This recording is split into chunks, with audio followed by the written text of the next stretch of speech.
The king is dead. Long live the king. I know everyone called him the Prince of Darkness, but to us who truly love heavy metal, he was without a doubt the king.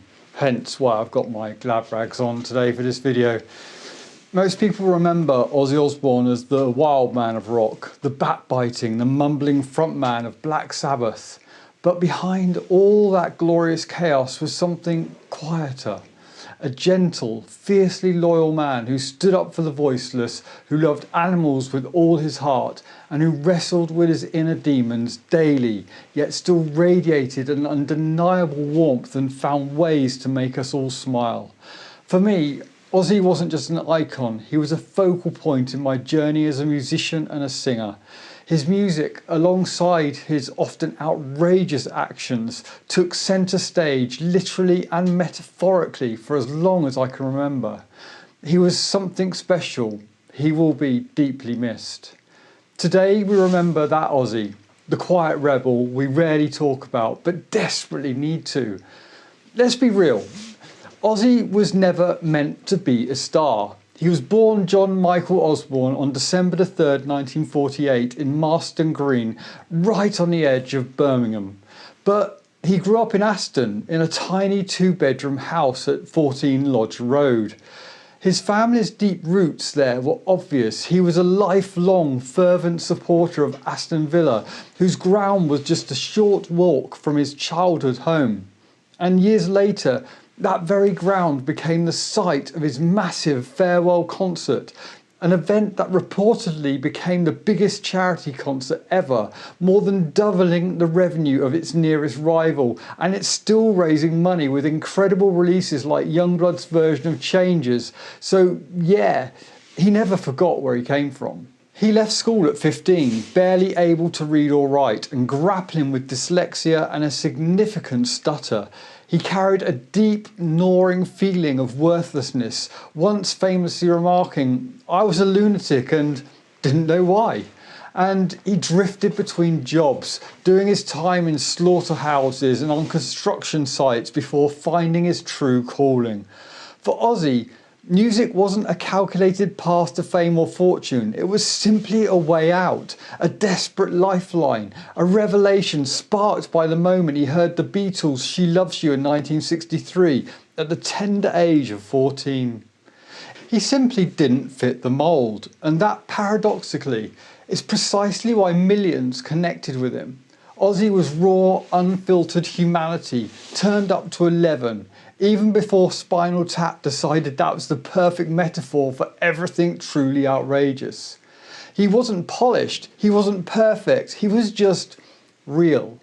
He felt like your wild uncle, your next door neighbour with a secret, or your best mate who'd always tell it like it is. And through it all, he never sold out or forgot the streets of Aston. For all the wild headlines and outrageous stories, Ozzy Osbourne was, at his core, a deeply compassionate soul, and yes, a massive softie when it came to animals. He famously adored dogs, declaring that a house without a dog is like a garden without flowers, and he truly lived that, sharing his bed not just with Sharon, but often with 9 or 10 canine companions. With one particularly memorable one apparently enjoying a prime sleeping spot on his head, rear end in face. Dogs truly do have a way of humbling us all, it seems. He actively stood with animal rights groups like PETA, spoke out against fur and factory farming, and even became vegetarian multiple times, driven by a genuine desire to undo the damage from his past, and maybe pushed a little bit by Sharon, who wanted the best for his health. He expressed deep, lasting guilt over those infamous bat and dove incidents, calling them some of the darkest, most shameful moments of his life. And those incidents, they became legendary, yet often misunderstood. Take the bat incident in the raucous 1980s. Ozzy's concerts were pure chaos, with crowds throwing everything from rubber snakes to cockroaches onto the stage, and Ozzy often firing things back, even raw meat from a catapult. So when a small dark object sailed towards him in Des Moines that night, it wasn't surprising. Obviously a toy, he recalled thinking in his memoirs. He picked it up, held it to the light, bared his teeth to the crowd's delight and bit it, just like he often did with the rubber toys. It really freaked me out, he later admitted, recounting how he looked over to Sharon, who screamed that the bat was real. Immediately though, something felt wrong, very wrong. For a start, my mouth was instantly full of this warm, gloopy liquid with the worst aftertaste you could ever imagine. I could feel it staining my teeth and running down my chin. Then the head in my mouth twitched. The next thing he knew, he was in a wheelchair being rushed to the emergency room with a doctor telling Sharon there was a good chance Mr. Osbourne now has rabies. Though utterly unintentional and something he expressed profound regret for over many, many years, that moment has become an iconic, if bizarre, symbol of rock and roll excess. Always pushing past boundaries that most of us only see through binoculars. But his compassion extended beyond animals. He also cared deeply about people and the planet, quietly supporting gay rights and environmental causes, and even releasing his own solo track, Revelation Mother Earth, on his 1980 album Blizzard of Oz, long before climate action was mainstream. He donated to countless charities without fanfare, often preferring his own good deeds to remain private. And most importantly, Ozzy was brutally honest about his struggles. He spoke about addiction, depression and Parkinson's with heartbreaking vulnerability. In a world full of curated masks, he unflinchingly showed his cracks. And in doing so, he gave others explicit permission to be human too. There was no shame in being real in the world Ozzy created. And that raw humanity, that unfiltered reality, is precisely why so many loved him even more. And then beyond the stages and the headlines, there was Ozzy, the devoted husband, the sometimes bewildered but always loving father, and the fiercely loyal friend. His love story with Sharon is the stuff of legend, not because it was a fairy tale, but precisely because it was so gloriously imperfect and messy. Through all the addiction, the stratospheric fame, the relentless chaos, and the crushing weight of illness, they found their way back to each other again and again. Honestly, it's arguably the fact they stayed together that kept him with us so long. It was a partnership forged in fire, built on a foundation of fierce, unwavering loyalty, even when they were both driving each other absolutely mad. That loyalty extended to his musical family too. He famously stood by his bandmates, particularly his Black Sabbath brother Geezer Butler, through countless arguments, breakups and reunions, always finding a way back to the stage together. And as a father, Ozzy was a deeply emotional figure, often hilarious, sometimes heartbreaking, as anyone who watched the Osbournes reality show could tell you. He was the dad who might accidentally swear at the dog on national TV, but would then lovingly read bedtime stories or show up for school events, even if he wasn't quite sure where he was.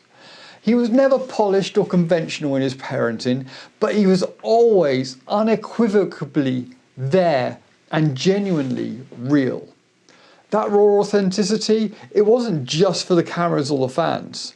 As his sisters, Jean Powell and Gillian Hemming, recently shared, even after all the global fame, he was still cracking the jokes when they saw him. To us, he was our brother, not a celebrity, so it's crazy to see the outpouring of love since his death was announced.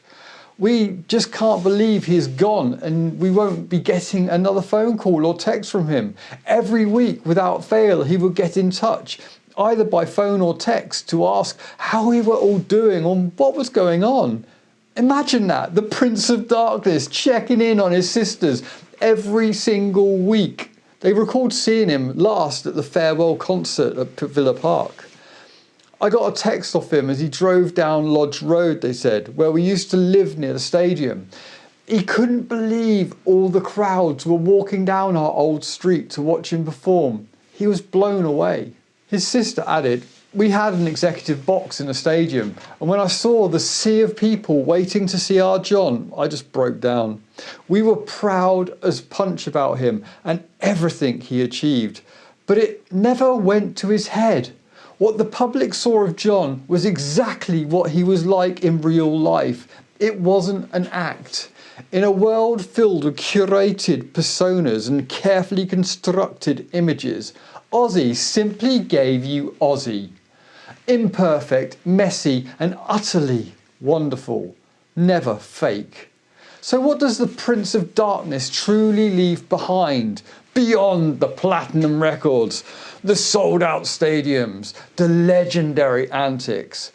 Ozzy Osbourne, in his beautifully chaotic way, taught a generation something profound.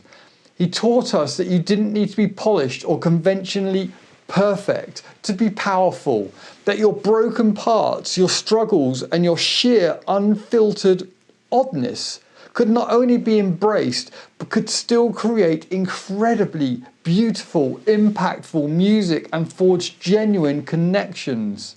He proved that kindness, deep empathy and unwavering loyalty can indeed live right at the heart of absolute chaos. He was undeniably loud, often outrageous, but beneath all that glorious noise, his loudness was a particular kind of shield, perhaps hiding something incredibly soft, fiercely loyal, and undeniably, profoundly human. He gave us permission to be ourselves, even our weirdest selves, and to find beauty in our imperfections. This is the Ozzy we honour today, not just the rock star, but our John, the Aston lad who made it big but never forgot his roots, the quiet rebel, the magnificent misfit with a heart of gold, the Prince of Darkness who ironically shone a very real, very human light for so many of us in the shadows, reminding us that it's okay to be loud, weird, loving and honest all at once. I still remember walking into Rock City one night back in, I think it was 1992 maybe. My drummer and best friend Jonathan and I bought our standard entry tickets, crossed the threshold past the HA on the doors, and I heard that iconic voice booming down the stairs from the main stage. I looked at Jonathan and just yelled over the noise, "That's bloody Ozzy!" He was playing a secret gig, no special tickets, just a normal club night. It was truly an amazing night, and one I will never ever forget. So, if Ozzy meant something to you, not just the music, but the man, the icon, the reluctant rebel, honour him in your own way. Share a memory, light a candle, or simply do something kind in his name, because the world honestly could use more quiet rebels like him. In Ozzy's name then, let's stand up for those who need help and assistance, and let's crack a joke, not heads in a brawl. Be a better version of you and lift up those around you to be a better version of themselves. And yes, we all make mistakes. I have certainly made some horrendous ones in my own past, but the true rebellion isn't about perfection. It's about learning from them, growing into a better person and moving on. Thank you for watching, and we miss you, Ozzy. See you next time.